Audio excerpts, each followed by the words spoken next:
Well, Gene, obviously big news, and some of the biggest news of the political cycle for us here in New Hampshire is Governor Chris Sununu says he is not going to run for president in 2024, and we have the governor right here. Thanks for joining us live, Governor. You bet. So tell us a little bit about the why of this decision, why you decided not to run. Well, look, obviously there's a lot of folks getting into the race, that's sure, but when you look at where the former president, Trump, is doing in the polls, and I think the need just to have a little more of a candid voice. And as a non-candidate, I realized there was a path, without a doubt, to get there.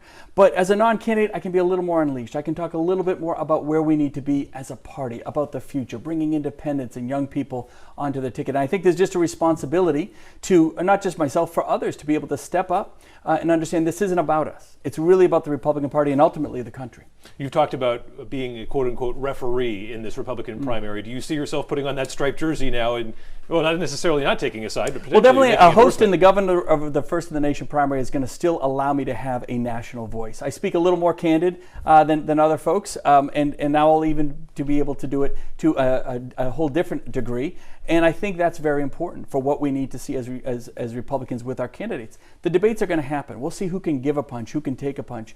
But they all need to be talking in resonance about what the Republican Party stands for, not just about Donald Trump. Donald Trump's the past, right? He's trying to relitigate 2020 and talk about January 6th and all that sort of thing. We need candidates in a party that talks about what we can do to fix inflation, for energy independence, really draining the swamp. He told us he was going to do it, he didn't do it. Or securing the border. He told us he was going to do it, he didn't do it. We need to be about the future and get those independents excited that it isn't just a one-size-fits-all big government solution out of Washington. It's really about allowing cities and towns and states to have the authority, have the power to make their decisions, and really not just push back on the wokeism and the cancel culture, but drive forward on the successes we can have, given that I think some of the challenges we'll have in the economy. Is there a particular candidate you're going to endorse right away, or are you going to take your time? Oh no, well, we got to see where they go, right? I think I'm not afraid of endorsing a candidate. I think we may use our influence that way, but we got to see who can get on that stage and where the debates fan out, who starts surging or not, who can do the retail politics.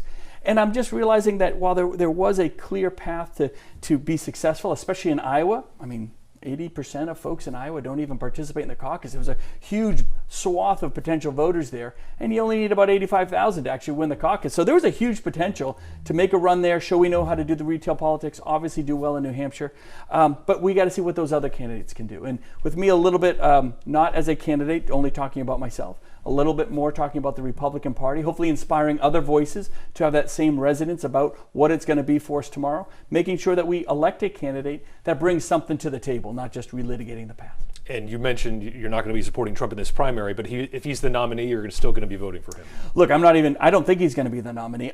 My biggest frustration is it's not just about Donald Trump.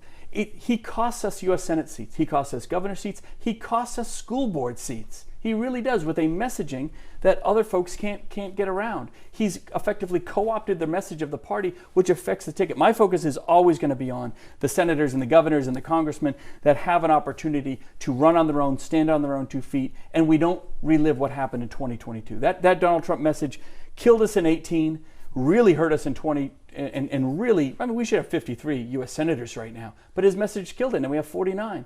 So let's not forget what happens when we just try to live reliving and relitigating yesterday. We got to be about candidates that bring something to the table, and that's where my focus is going to be. Last question for you here, Governor. You're not running for president in 2024, but will you seek an unprecedented 5th term in office as governor? Well, that's on the table, to be sure. We're still in the legislative session, so I still got to get my budget done and all that, but I'll talk to my family, and we'll figure that out this summer.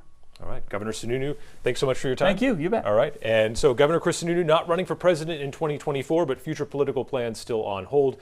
For now, reporting live on the Seacoast, Adam Sexton, WMUR News 9.